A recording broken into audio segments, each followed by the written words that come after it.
Start preparation.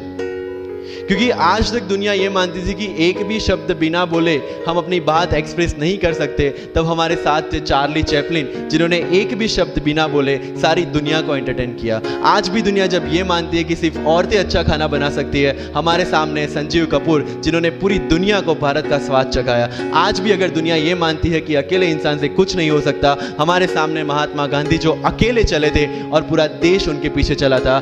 आज भी दुनिया अगर ये मानती है कि धनवान बनने के लिए धनवान घर में पैदा होना जरूरी है, हमारे सामने धीरूभाई अंबानी, जिन्होंने पूरी दुनिया को एक सपना दिखाया, कर लो दुनिया मुट्ठी में, और आज रिलायंस इंडस्ट्री वर्ल्ड की और इंडिया की सबसे बड़ी इंडस्ट्री है। आज भी दुनिया अगर ये मानती है कि हम कम एज ज्यादा एज में कुछ नहीं कर सकते, हमारे सामने अमिताभ बच्चन, जो आज भी एक साल में 3 ब्लॉकबस्टर मूवीज देते हैं। अगर आप ये मानते हैं कि सिविल सर्विस में आने के लिए आपका बैकग्राउंड होना जरूरी है, आपके सामने Shahrukh Khan without any background आज भी बॉलीवुड का बादशाह है। अगर आज तक दुनिया ये मानती थी कि हम सिर्फ धरती पे रहने के लिए बने हैं, हमारे सामने नील आर्मस्ट्रॉन्ग, जो चंद्र पे जाके आए। आज तक हम ये जानते हैं कि हम क्या है, हम क्या बन सकते हैं, ये जानने का टाइम शुरू होता है अब। कि कोई भी एडमिनिस्ट्रेशन को अगर टिकना है तो क्या क्या जरूरी है, किसी एम्पायर को अगर बनना है तो क्या क्या जरूरी है, कहां पे उन्होंने मिस्टेक की।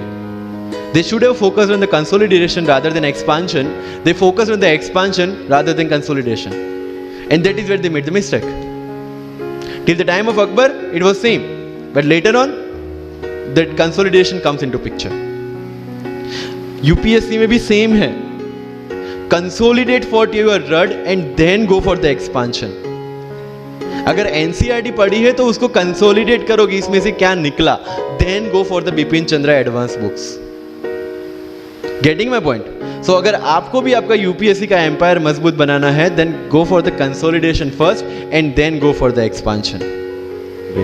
सो you have to make one thing very clear कि जो अनसर्टेनिटी है, that is part of UPSC. It's unpredictable public service commission. तो अगर इफ यू हैव नोटिस्ड 17 का मेंस का पैटर्न भी अलग था compare to 16। So this is just to give you level playing field. UPSC का ये चीज है कि it will always equal the opportunity for everyone. तो सीनियर और फ्रेशर्स के बीच में इक्वल अपॉर्चुनिटी देने के लिए they give this unpredictability. One thing make sure, 17 का पेपर पैटर्न अलग था, 18 का तो कंप्लीटली अलग था, 19 का वी डोंट नो कि कैसा होगा। So your preparation should never get changed. आपका जो ट्रैक है जिसमें आप स्टैटिक की प्रिपरेशन कर रहे हैं और करंट अफेयर्स की प्रिपरेशन कर रहे हैं, जिस हिसाब से कर रहे हैं, follow the same, because everybody is doing the same and whatever the change will be there in UPSC will be equal for all.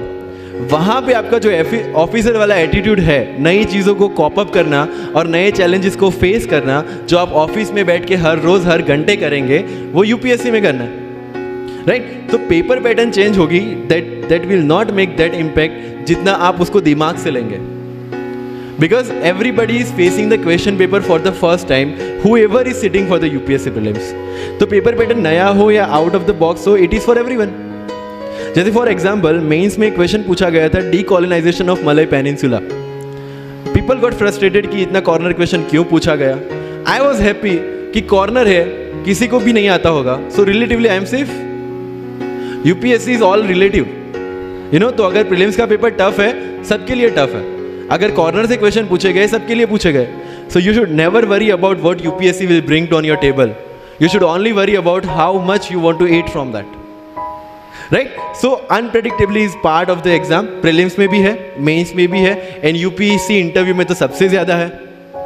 Why to worry about that which is not in our hand? What is in our hand? Preparation, static portion, current affairs. Give your 100% to that. That's all. Clear?